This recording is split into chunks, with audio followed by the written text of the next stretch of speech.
एक तरीके હું કદમ તાળ કરે એકદમ મિન ગઈ ગયા એકદમ સીધો ઉપર ડોપા કોઈ લાટેમ ગુણો ખૂંદે છે અહીંયા અહીંયા શું કરે થોડો સમકે અમકે કોશિશ આવ લે દે ગોમ ને કર દિયા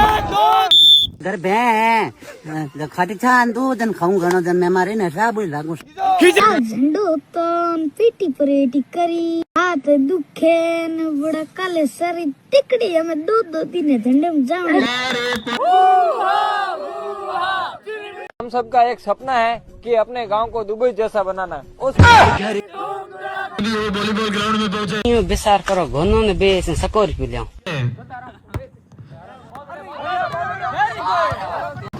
नी छोरे फेबर लाई भले को लावे नी दड़ी रोन कवर दी माणी ना भाई दड़ी रोन कवर दी माणी और जो पड़ो घर में के कौन है जो मिन को थड़ लान क्यों दी नहीं यार मैं क्या